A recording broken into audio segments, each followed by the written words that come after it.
Hello students, welcome back. So बच्चों, आज अपन डिस्कस करेंगे IOQJS का quiz number 3। This side Pushpen Singh Rajawat from PCCP chemistry department. So students, start करते हैं क्वेश्चन से। तो पहले ऑब्जेक्टिव टाइप के क्वेश्चन आएंगे, फिर अपन कुछ सब्जेक्टिव क्वेश्चंस भी देखेंगे। तो फर्स्ट क्वेश्चन आपका क्या है, that is which of the following metals occur in the liquid state at the room temperature. So students, यहाँ पे फर्स्ट ऑफ ऑल आपको ये चीज ध्यान रखनी है कि यहाँ क्वेश्चन में किसके बारे में बात हो रही है। यहाँ पे क्वेश्चन में बात हो रही है आपके मेटल के बारे में, एलिमेंट के बारे में बात नहीं हो रही। अगर एलिमेंट के बारे में बात होती तो आप यहाँ पे ब्रोमीन भी कर सकते थे, because it is existing in the liquid state at the room temperature. Similarly mercury भी आप यहाँ पे कर सकते थे, बट ब्रोमीन क्या है आपका, bromine is a non metal. वहीं अगर मर्क्यूरी की बात करेंगे, what is mercury, mercury is a metal. Now यहाँ पे बात कर रहा है at the room temperature. So at the room temperature यानी अपन यहाँ पे कितना लेके चलते हैं, दैट इज 25 डिग्री सेल्सियस अपन यहाँ पे टेम्परेचर को लेके चलते हैं। सो इस टेम्परेचर पे अगर मैं बात करूंगा तो कौन सा मेटल है जो कि रूम टेम्परेचर पे लिक्विड स्टेट में एग्जिस्ट करेगा, तो वो है आपका मर्क्यूरी। गैलियम की बात करते हैं स्टूडेंट्स, तो गैलियम आपका क्या होता है, इसका जो मेल्टिंग पॉइंट होता है वो बिलो 30 डिग्री सेल्सियस होता है। 25 डिग्री सेल्सियस से ज्यादा होगा एंड 30 डिग्री सेल्सियस से कम होता है, 29 पॉइंट समथिंग। सो यहाँ पे अपन बात करते हैं जो आपका गैलियम होगा, इसका जो मेल्टिंग पॉइंट है, अगर यहाँ पे लिखा होता है एट 30 डिग्री सेल्सियस, तो ये भी आपका लिक्विड स्टेट के अंदर ही एग्जिस्ट कर रहा होता, बट इस यहाँ पे इस तरीके से एग्जिस्ट नहीं करेगा क्योंकि यहाँ पे 25 डिग्री सेल्सियस है। तो एट 25 डिग्री सेल्सियस आपका गैलियम किस फॉर्म में एग्जिस्ट करेगा, गैलियम एग्जिस्ट करेगा in the solid form. So question first का जो करेक्ट आंसर होगा वो होगा आपका ए, मर्क्यूरी। इसके अलावा अपन ने इसमें जो भी पॉसिबल हो सकते थे, जिसमें अपन गलत ऑप्शन टिक करके आ सकते थे, वो भी अपन ने यहाँ पे डिस्कस करे हैं। तो स्टूडेंट्स, फर्स्ट का आंसर है ए। सो क्वेश्चन नंबर सेकंड क्या कह रहा है स्टूडेंट्स, क्वेश्चन नंबर सेकंड कह रहा है that which among the following is a transition metal. इनमें से कौन सा आपका ट्रांजिशन मेटल है। तो स्टूडेंट्स, आपको पता होगा ट्रांजिशन मेटल अपन किन के लिए बात करते हैं। ट्रांजिशन जो आपके मेटल्स होते हैं, जो ट्रांजिशन एलिमेंट्स होते हैं, वो कहां से आते हैं, आपके डी ब्लॉक एलिमेंट्स से आते हैं। और इसके अंदर सारे डी ब्लॉक के एलिमेंट्स आपके ट्रांजिशन एलिमेंट्स नहीं होते। उसके अंदर से जो आपका लास्ट ग्रुप के एलिमेंट्स होते हैं वो आपके सिंपली डी ब्लॉक के एलिमेंट्स होते हैं, वो नॉन ट्रांजिशन एलिमेंट्स आप मेटल्स होते हैं। क्यों होते हैं, इसके पीछे का रीजन आप थ्योरी में अगर अपन बात करेंगे तो आपको बताएंगे कि इनके पास कोई भी अनपेड इलेक्ट्रॉन नहीं होता, यहाँ पे ट्रांजिशन पॉसिबल नहीं हो पाता डी सबशेल के अंदर। ठीक है, जैसे कि अगर मैं बात करता हूं जिंक की, तो जिंक का अगर मैं ग्राउंड स्टेट में बात करूंगा तो इसका इलेक्ट्रॉनिक कॉन्फ़िगरेशन क्या आएगा, दैट इज आर्गन,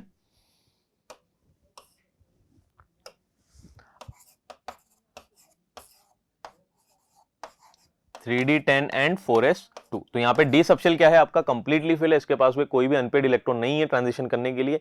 वहीं अगर मैं Zn+2 की बात करता हूँ, आयनिक फॉर्म में भी बात करता हूँ, तो यहाँ पे भी इसका इलेक्ट्रॉनिक कॉन्फ़िगरेशन क्या रहेगा, आर्गन एंड 3d10 4s0। तो इन दोनों केसेस में भी आपने क्या देखा कि आपके जो सारे डी ब्लॉक के एलिमेंट्स होते हैं वो आपके ट्रांजिशन एलिमेंट्स नहीं होते। लेकिन अगर मैं ट्रांजिशन एलिमेंट्स की बात करूंगा, that all the transition elements are present in the d block. तो डी ब्लॉक के एलिमेंट्स आपके ट्रांजिशन एलिमेंट्स होते हैं, उनमें से कुछ एक्सेप्शंस में आते हैं, जैसे जिंक, कैडमियम, मर्क्यूरी है, ये आपके एक्सेप्शंस में आते हैं। अब चलिए बात करते हैं अपन which among the following is a transition metal. तो कौन सा ट्रांजिशन एलिमेंट है। यहाँ पे एक चीज और डिस्कस कर लेते हैं स्टूडेंट्स, कुछ एक्स्ट्रा इन्फॉर्मेशन के लिए। अगर मैं बात करता हूँ ग्रुप 3 to 12, ग्रुप 3 to 12 के जो एलिमेंट्स होते हैं that lie in the d block. तो यहाँ पे अपन एलिमेंट्स की बात करते हैं, जैसे आपका आयरन है, निकल है, ये दोनों आपके कहाँ पे होते हैं, ये आपके ट्रांजिशन एलिमेंट्स हैं, 3D सीरीज के ही पार्ट है।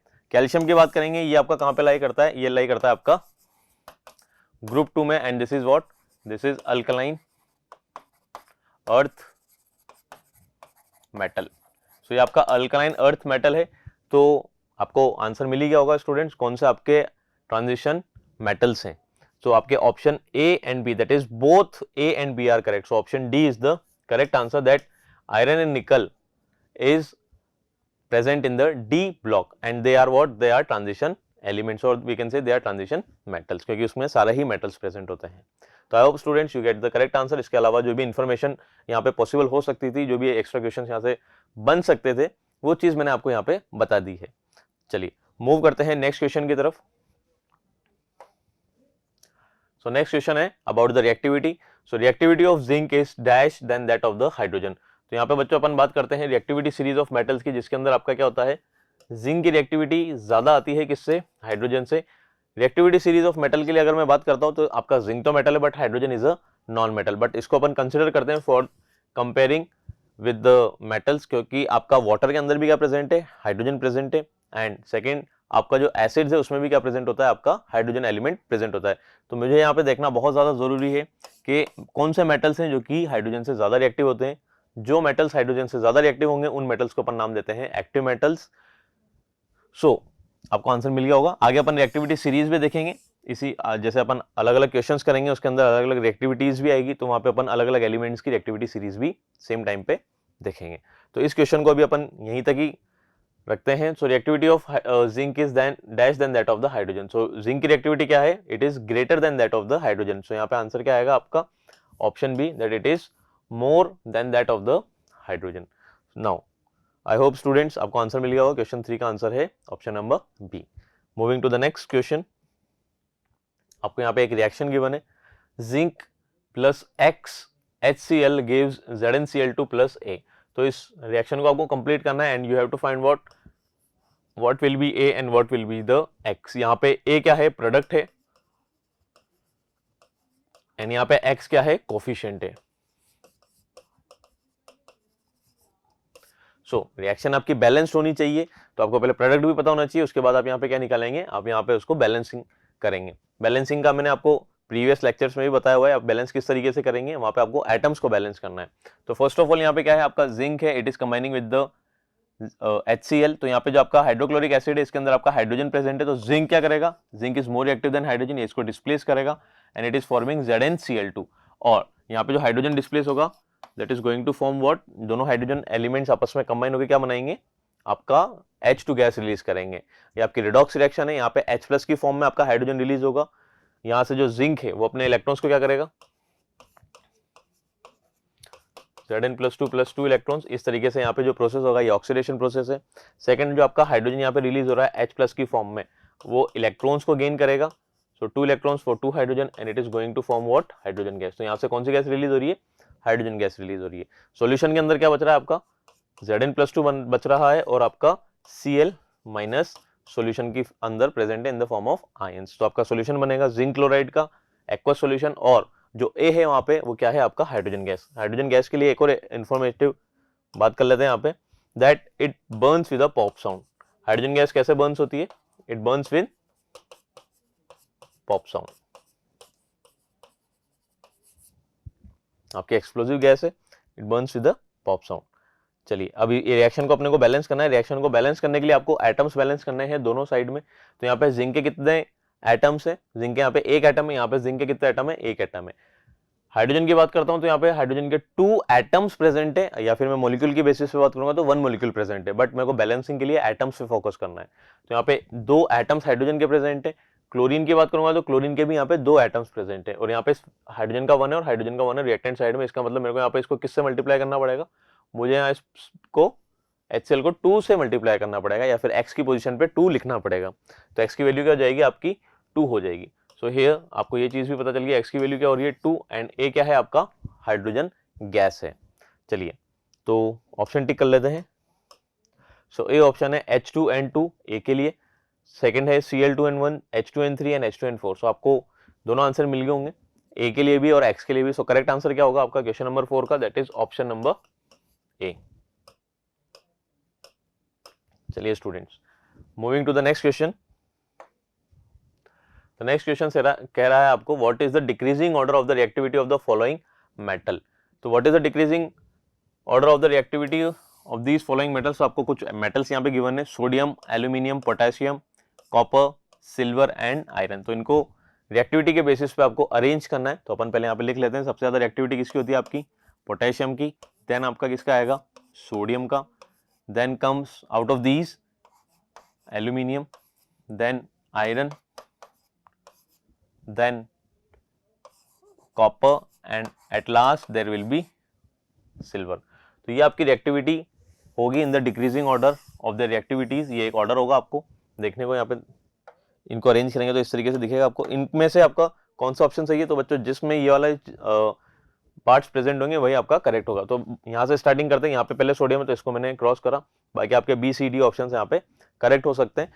सो बी में अपन बात करते हैं, बी में सोडियम है, एल्यूमिनियम है, बट यहाँ पे कॉपर पहले आ गया इंस्टेड ऑफ द आयरन, तो यहाँ पे ये कॉपर की वजह से क्या हो जाएगा, गलत हो जाएगा। नेक्स्ट सी के लिए मैं बात करता हूँ, यहाँ पे क्या प्रेजेंट है आपका, potassium, sodium, aluminium, iron, copper and silver, तो ये आपका करेक्ट है। डी ऑप्शन को भी देख लेते हैं ये क्यों गलत है, that is potassium, sodium, aluminium, iron and silver, तो यहाँ पे कॉपर की रिएक्टिविटी सिल्वर से कम बताई हुई है, इस वजह से ये गलत है। तो स्टूडेंट्स इस टाइप के क्वेश्चंस में आपको क्या करना है, इस टाइप के क्वेश्चंस में आपको अगर दिखने में आपको सब कुछ एक जैसा लगेगा बट लास्ट में जाके यहाँ पे मिस्टेक है, तो आप पूरे चारों ऑप्शंस को एक बार देख के ही आंसर अपना टिक करना, चाहे आपको आंसर ए ऑप्शन में मिल जाए या बी ऑप्शन में भी मिल जाए, बट एक बार सारे ऑप्शंस को एक बार देख लेना। तो स्टूडेंट्स यहाँ पे करेक्ट ऑप्शन कौन सा होगा, जब इनको रिएक्टिविटी सीरीज के बेसिस पे अरेंज करेंगे तो हायर रिएक्टिविटी होगी पोटेशियम की, then comes sodium, then comes aluminium, उसके बाद आपका कौन आएगा, यहाँ पे जिंक प्रेजेंट नहीं है, otherwise zinc would also be there, फिर उसके बाद आपका आयरन आएगा, आयरन के बाद कौन आएगा आपका कॉपर एंड सिल्वर। चलिए स्टूडेंट्स, आई होप आपको फिफ्थ का आंसर मिल गया होगा, that is option C. Moving to the next question, चलिए नेक्स्ट क्वेश्चन कह रहा है that ionic bond is formed by, तो आयनिक बॉन्ड किस तरीके से फॉर्म होता है स्टूडेंट्स, तो आयनिक बॉन्ड की बात कर लेते हैं बच्चों। आयनिक बॉन्ड का दूसरा नेम होता है इलेक्ट्रोवेलेंट बॉन्ड। तो आयनिक बॉन्ड जो आपका इलेक्ट्रोवेलेंट बॉन्ड है ये किस तरीके से फॉर्म होता है बच्चों, ये आपका फॉर्म होता है जब आपका एक एटम 1 एंड एटम 2, जब आपका एक एटम क्या करता है, इलेक्ट्रॉन को लूज कर रहा है, इलेक्ट्रॉन और it may be the electrons, तो एक एटम क्या करेगा, इलेक्ट्रॉन को लूज करेगा, दूसरा एटम इसी इलेक्ट्रॉन को क्या, इन्हीं इलेक्ट्रॉन या इन्हीं इलेक्ट्रॉन्स को क्या करेगा, गेन करेगा। यानी एक्चुअल में यहाँ पे क्या हो रहा है, यहाँ पे एक्चुअल में आपको देखने को मिल रहा है that is the transfer of electron. So whenever there is the formation of an ionic bond, there is transfer of electrons from one atom to the another. The one atom that is transferring its electron, it is converted into the cation, while the another atom that is gaining the electron, it is forming the anion. यानी ये जो atom जो एक electron को loose कर रहा है, ये क्या बनाएगा आपका, ये बनाएगा आपका कैटायन, और जो आपका एटम इलेक्ट्रॉन को गेन कर रहा है जहां पे नेगेटिव चार्ज ज्यादा हो रहा है, ये बनाएगा आपका एनायन। ठीक है, यानी it is containing positive charge and it is containing negative charge. तो इस तरीके से आपका आयनिक कंपाउंड का फॉर्मेशन होता है। तो स्टूडेंट्स अपन ने ये थ्योरी थी इसको यहाँ पे डिस्कस कर लिया, इसके बेसिस पे अपन यहाँ पे आंसर भी कर लेते हैं that ionic bond is formed by that is the loss of electron only, so this is incorrect. Gain of electron और electrons only, so this is also incorrect. Sharing of electron, तो बच्चों जहाँ पे sharing of electron होती है वहां पे क्या होता है आपका कोवलेंट बॉन्ड फॉर्म होता है।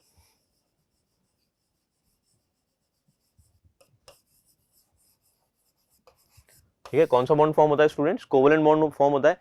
वहां पे भी आपको ये चीज ध्यान रखनी है कि वन साइडेड शेयरिंग है या म्यूचुअल शेयरिंग है। अगर म्यूचुअल शेयरिंग होगी तो कोवलेंट होगा, और अगर वन साइडेड शेयरिंग होगी तो वो आपका कौन सा होगा, कोऑर्डिनेट बॉन्ड होगा, जिसको अपन डेटिव बॉन्ड भी नेम देते हैं। तो that is the special case of this covalent bond, उसको अपन कार्बन के चैप्टर्स में भी डिस्कस करेंगे। सो यहाँ पे आपका क्या होगा students, correct answer that is the option number C, that is loss and gain of electrons both, क्योंकि जब तक लॉस नहीं होगा इलेक्ट्रॉन्स का तो दूसरा गेन कहां से करेगा। तो इस तरीके से आपको ध्यान रखना है स्टूडेंट्स। सो 6 का करेक्ट आंसर क्या होगा, 6 का करेक्ट आंसर होगा option number C. Now moving to next question, that is ionic compound conduct electricity in. तो आयनिक कंपाउंड जो आपके होते हैं वो किस तरीके से इलेक्ट्रिसिटी को कंडक्ट करते हैं इन, सो किस तरीके से इलेक्ट्रिसिटी को कंडक्ट करेंगे। सो आयनिक कंपाउंड्स की अगर मैं बात करता हूं, they can exist in solid form, जब मैं इसको हीट एनर्जी प्रोवाइड करूंगा सो इट में convert into the liquid form, इस फॉर्म को अपन बोलेंगे fused state. So this is solid state और मेल्टेड स्टेट, इसको और हीट एनर्जी प्रोवाइड करेंगे so it is going to convert into the gaseous state. So ये आपका कौन सा स्टेट हो गया, गैसियस स्टेट हो गया।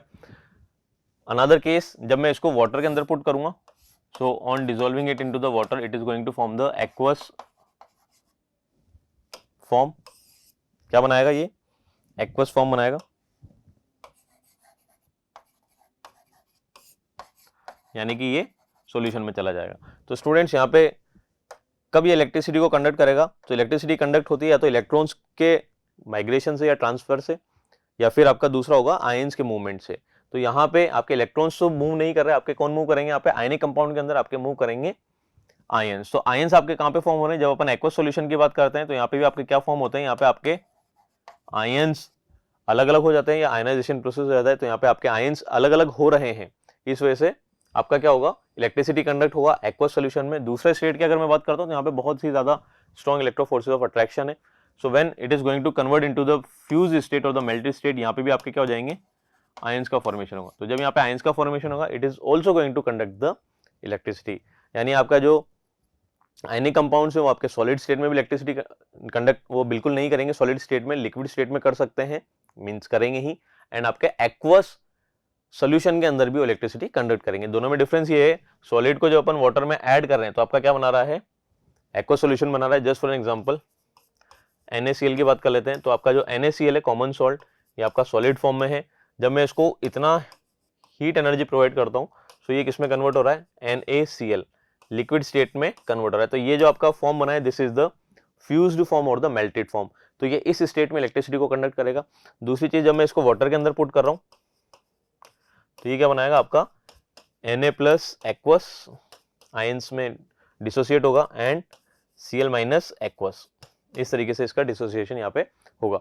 तो ये आयनिक फॉर्म में, यानी कि ये डिसोसिएशन फॉर्म में भी इलेक्ट्रिसिटी को कंडक्ट करेगा और फ्यूज फॉर्म में भी इलेक्ट्रिसिटी को कंडक्ट करेगा। तो यहाँ पे जो आपके ऑप्शंस गिवन है, that is what, do not conduct electricity at all, this is false, solid state में नहीं करेगा, गैसियस स्टेट में नहीं करेगा। सो करेक्ट आंसर क्या होगा आपका, option number B, that is the fused state.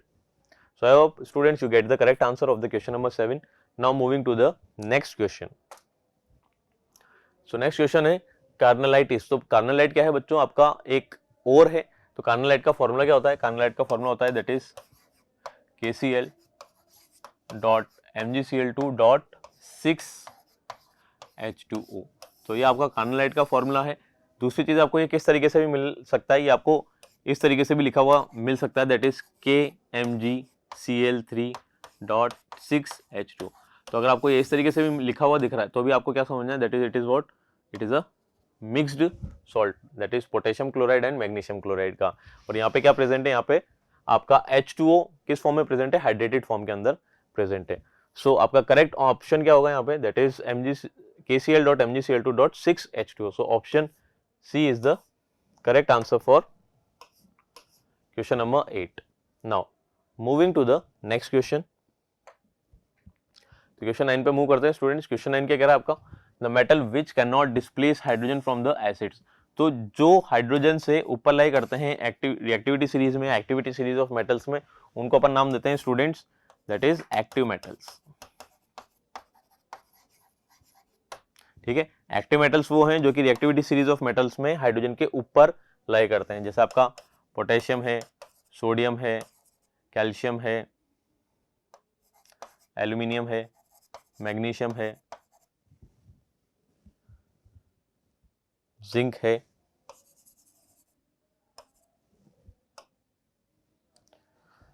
Potassium, sodium, calcium, magnesium, aluminium, zinc, iron, फिर आपका कौन आएगा, हाइड्रोजन, फिर उसके बाद अपन बात करेंगे कॉपर, उसके बाद में आपके बात करेंगे Ag, Au, Pt। तो इस तरीके से अपन को ये ध्यान रखना है कि आपका हाइड्रोजन कहाँ पे लाई करता है, आयरन के बाद में लाई करता है या कॉपर से पहले लाई करता है। तो आयरन की रिएक्टिविटी तो हाइड्रोजन से ज्यादा है, बट कॉपर की रिएक्टिविटी वहां पे क्या है, कॉपर की रिएक्टिविटी वहां पे हाइड्रोजन से कम है।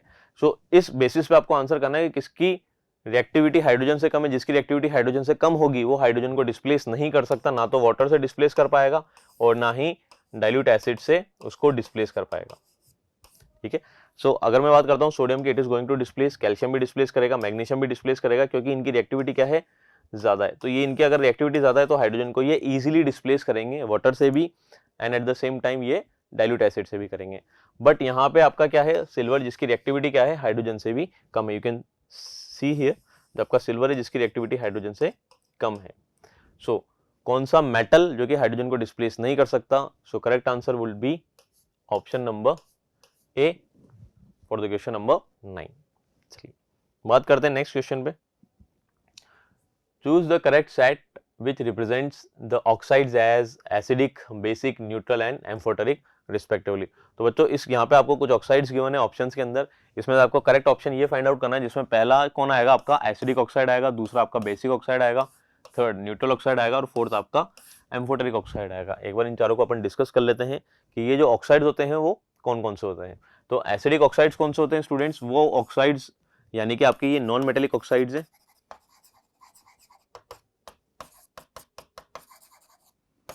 तो एसिडिक ऑक्साइड्स वो ऑक्साइड्स होते हैं जो कि वाटर में जाने के बाद एसिड्स का फॉर्मेशन करते हैं। तो एक डेफिनेशन इसकी ये है। दूसरा क्या है, acidic oxides are those oxides which reacts with the basis to form और to convert in the neutralization reaction, जो कि बेसिस के साथ में रिएक्ट करके क्या देंगे, न्यूट्रलाइजेशन रिएक्शन देंगे, या फिर बेसिस के साथ में कंबाइन करके सॉल्ट एंड वाटर प्रोड्यूस करेंगे। तो ऐसे ऑक्साइड्स को भी अपन क्या बोलते हैं, एसिडिक ऑक्साइड्स बोलते हैं। जनरली कौन फॉर्म करते हैं आपके, ये नॉन मेटेलिक जो ऑक्साइड्स होते हैं वो आपके एसिडिक ऑक्साइड्स फॉर्म करते हैं। ध्यान रखना स्टूडेंट्स, नॉन मेटेलिक ऑक्साइड आपके दो तरीके का ऑक्साइड्स बनाते हैं, एक तो एसिडिक बनाते हैं और दूसरा आपके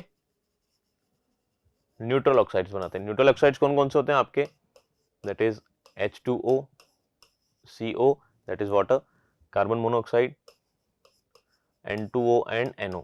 ये आपके चार ही ऑक्साइड्स हैं नॉन मेटेलिक, जो कि आपके किस तरीके से हैं, ये चार ऑक्साइड्स आपके किस तरीके से होंगे स्टूडेंट्स, ये चार ऑक्साइड्स आपके होंगे न्यूट्रल ऑक्साइड्स। बाकी के जो रिमेनिंग ऑक्साइड्स वो आपके किस तरीके से होंगे, वो आपके एसिडिक ऑक्साइड्स होंगे। सो आई होप स्टूडेंट्स आपको ये इन्फॉर्मेशन मिल गई होगी।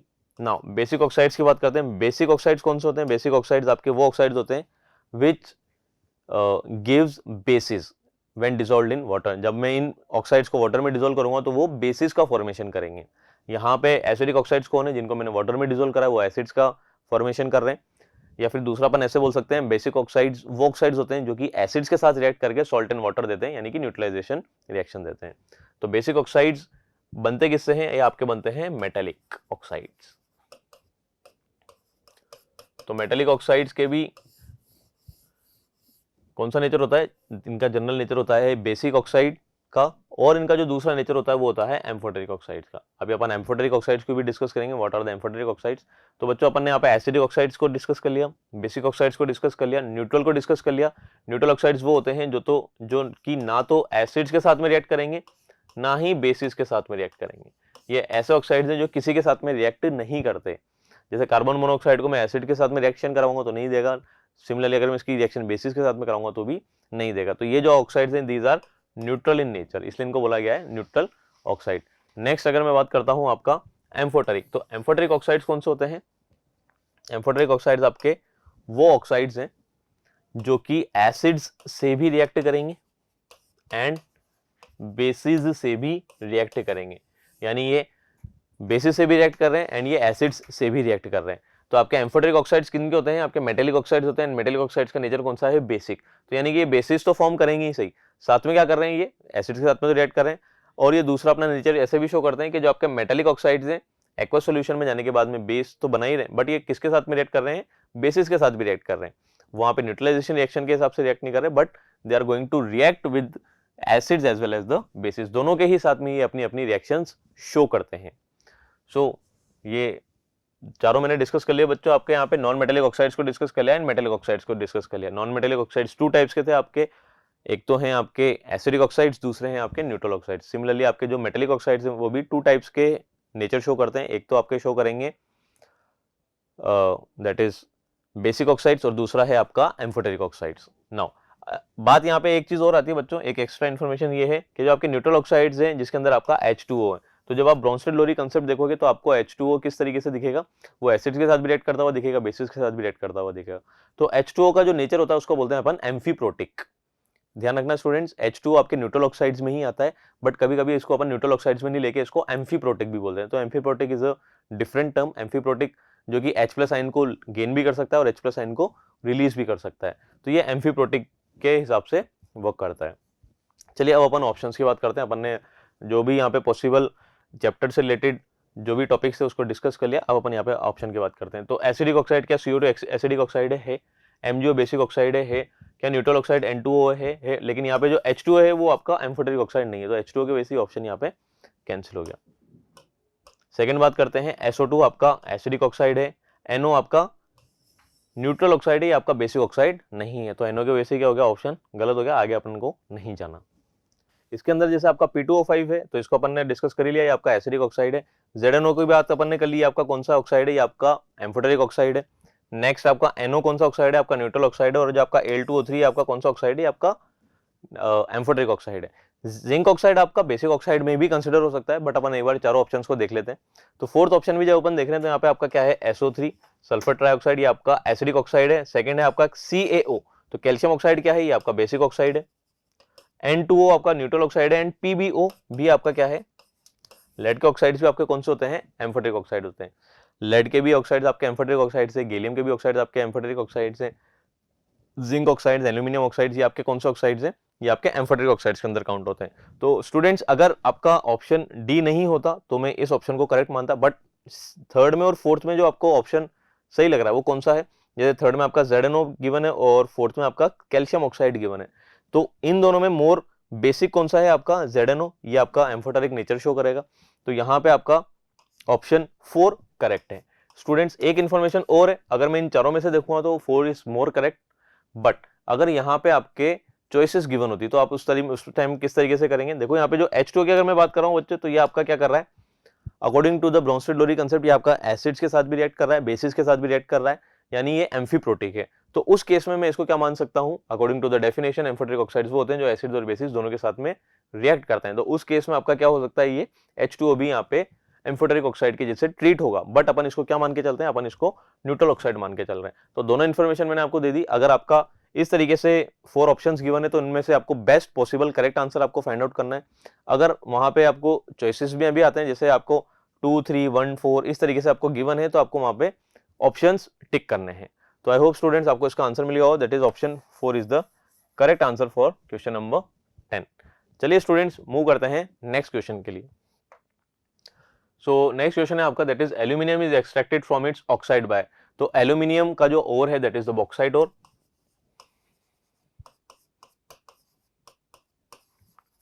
तो बॉक्साइट ओर के अंदर अपन मेटलर्जिकल प्रोसेसेस लगाएंगे और फाइनल स्टेज जो आपका आएगा that is the reduction process. वहां पे अपन एल्यूमिनियम को क्या कर रहे हैं, एल्यूमिनियम को अपन एक्सट्रैक्ट कर रहे हैं उसके ऑक्साइड में से।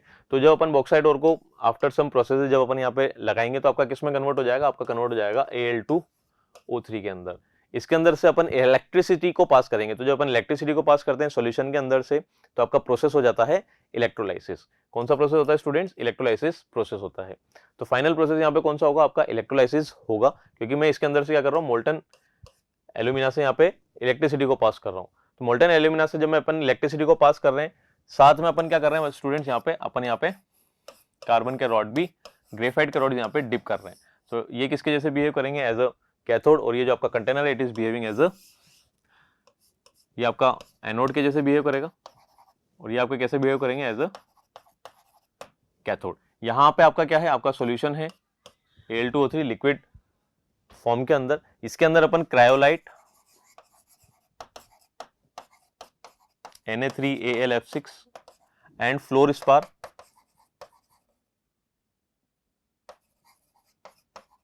दैट इज CF2 ये ऐड करते हैं, सो दैट जो इसका मेल्टिंग पॉइंट है वो क्या हो जाए, कम हो जाए और यहाँ पे कंडक्शन इजी हो।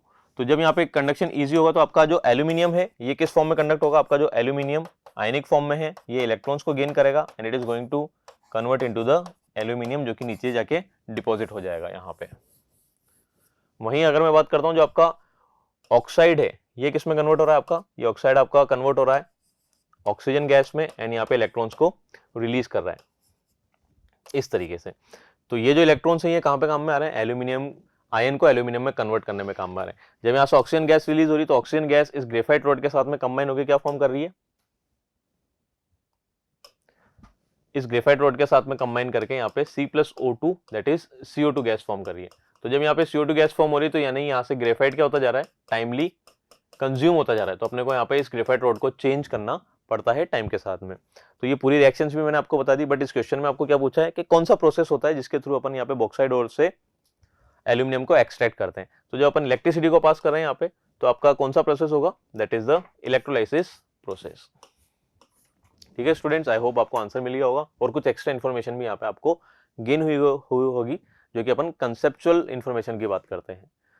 चलिए आगे की तरफ मूव करते हैं स्टूडेंट। एक चीज और यहाँ पे ध्यान रखना कि जो आपका कैथोड है वहां पे हमेशा क्या होता है, रिडक्शन होता है, और जो आपका एनोड है वहां पे क्या होता है, ऑक्सीडेशन होता है। तो आपको जो मेटल ऑब्टेन होगा वो रिडक्शन प्रोसेस के थ्रू ही ऑब्टेन होगा। तो मेटल आपको कहां पे ऑब्टेन होगा, एट द कैथोड, और ये जो प्रोसेस हो रहा है ये आपका कहां पे हो रहा है, एट द एनोड।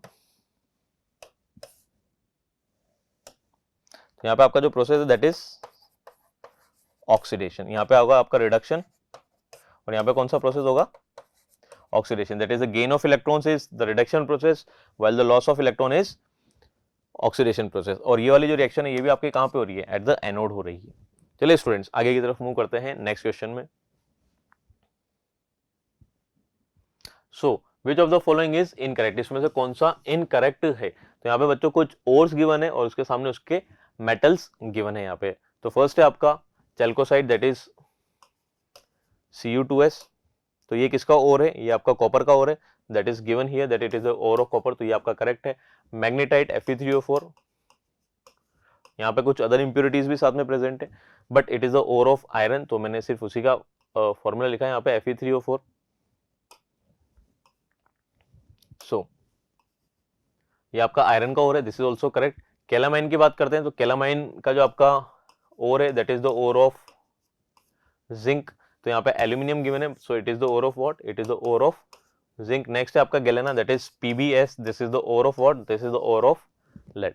तो आपके तीन तो सही है, एक इनकरेक्ट है, कौन सा इनकरेक्ट है, calamine which is the ore of zinc. So यहाँ पे करेक्ट ऑप्शन कौन सा होगा according to the question, that is option C, because ये आपका इनकरेक्ट ओर के साथ में मेटल गिवन है।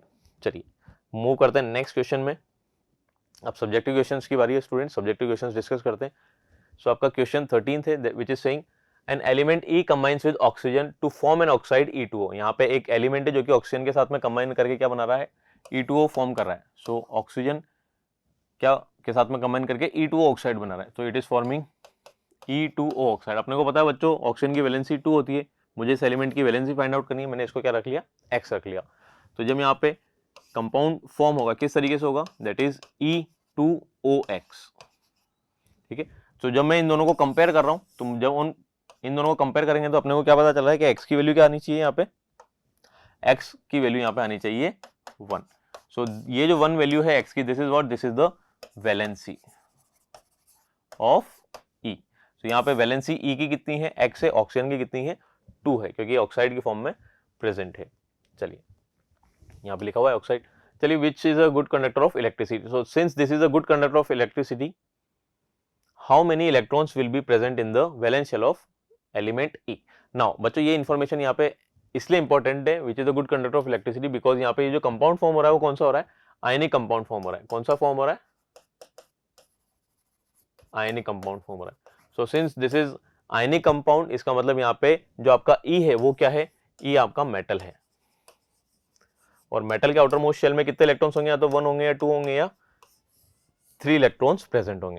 ठीक है, आपका यहाँ पे E2O नॉन मेटेलिक ऑक्साइड भी बन सकता था, वहां पे उसके आउटर मोस्ट शेल में 7 इलेक्ट्रॉन्स हो सकते थे, तो भी उसकी वैलेंसी 1 आती। तो इस लाइन का इंपॉर्टेंस है बच्चों, that it is a good conductor of electricity. Now तो अपने को ये पता चली गया बच्चों कि आपका मेटल है और इसका वैलेंस इलेक्ट्रॉन्स कितने हैं, 1। So how many electrons will be present in the valence shell of element E। सो आपको आंसर लिखना है 1। नाउ क्योंकि जो वैलेंस शेल के अंदर इलेक्ट्रॉन्स प्रेजेंट होंगे वही उसकी वैलेंसी भी फॉर्म करेंगे। Write the formula of the compound formed when the element E combines with the chlorine। So जब आपका E एलिमेंट जिसकी वैलेंसी 1 है ये क्लोरीन के साथ में कंबाइन करेगा, उसकी वैलेंसी भी 1 है, तो ये क्या फॉर्म करेंगे, they are going to form ECl।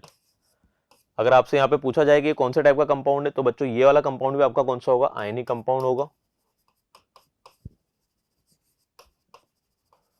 Is it a good conductor of electricity? Yes, it is a good conductor of electricity, because ये क्या होगा, आपका आयनिक कंपाउंड फॉर्म हो रहा है। और इलेक्ट्रिसिटी का गुड कंडक्टर किस फॉर्म में होगा, या तो आपका एक्वस फॉर्म में होगा या फिर आपका मोल्टन स्टेट के अंदर होगा, फ्यूज फॉर्म के अंदर होगा। सो ये इन्फॉर्मेशन आपको मिल गई, आपको आंसर यहीं तक लिखना है, बच्चा एक्स्ट्रा इन्फॉर्मेशन भी अपन ने यहाँ पे दी है। तो स्टूडेंट्स 13 के आंसर आपने दोनों के कर दिए, 1 और 2 के बोथ आंसर आपने यहाँ पे कर दिए। चलिए मूव करते हैं नेक्स्ट में। नेक्स्ट है आपका what happens when calcium reacts with water. जब आपका कैल्शियम वाटर के साथ में रिएक्ट करता है तो क्या फॉर्म होगा स्टूडेंट्स, यहाँ पे आपको रिएक्शंस लिखनी है simply. Calcium on reacting with water, H2O के साथ में रिएक्ट करेगा, so calcium is in the solid form, आपका यहाँ पे सॉल्यूशन बनेगा कैल्शियम हाइड्रोक्साइड एंड कौन सी गैस रिलीज होगी, हाइड्रोजन गैस इज रिलीज। जब कैल्शियम को वाटर में पुट करेंगे यहाँ पे आपको बबल्स फॉर्मेशन देखने को मिलेगा, तो बबल्स कैल्शियम के ऊपर स्टिक होंगे और इस वजह से आपको कैल्शियम वाटर के ऊपर फ्लोट करता हुआ भी दिखेगा आफ्टर सम टाइम, और धीरे धीरे आपका जो कैल्शियम है वो क्या होगा, इस वाटर के अंदर डिसॉल्व हो जाएगा और आपका जो सॉल्यूशन बनेगा that will be the calcium hydroxide. So this is the reaction of calcium with the water. Next बात करते हैं iron reacts with the steam, तो reaction of iron with steam, so iron solid on reacting with H2O in the gaseous state, so यहाँ पे अपने को mention करना है students that it is steam and it is going to form what, it is going to form ferri ferro oxide Fe3O4 and the release gas is H2। ये आपका Fe3O4 क्या है आपका, ये आपका आयरन 2,3 ऑक्साइड है, यानी यहाँ पे आयरन किस फॉर्म में प्रेजेंट है, +2 फॉर्म में भी प्रेजेंट है, +3 फॉर्म में भी प्रेजेंट है। सो इसको लिखने का तरीका ये है Fe3O4, आप इसको दूसरा तरीका होता है लिखने का that is Fe2O3 dot FeO, यानी यहाँ पे दोनों ऑक्साइड्स आपके दोनों ही आयंस प्रेजेंट है, दोनों ही फॉर्म में आपका आयरन प्रेजेंट है, Fe+2 की फॉर्म में भी एंड Fe+3 की फॉर्म में भी। सो आपकी ये रिएक्शन है, इसमें एक है यहाँ पे वाटर नहीं है, आपका H2 ही है, ठीक है, तो H2 गैस यहाँ से रिलीज हो रही है। नेक्स्ट है आपका sodium reacts with the water, तो सोडियम किस तरीके से रिएक्ट करेगा, ये बहुत ही विग्रेसली रिएक्ट करेगा, तो H2 on reacting with the water आपका फॉर्म होगा NaOH that is sodium hydroxide, and दूसरा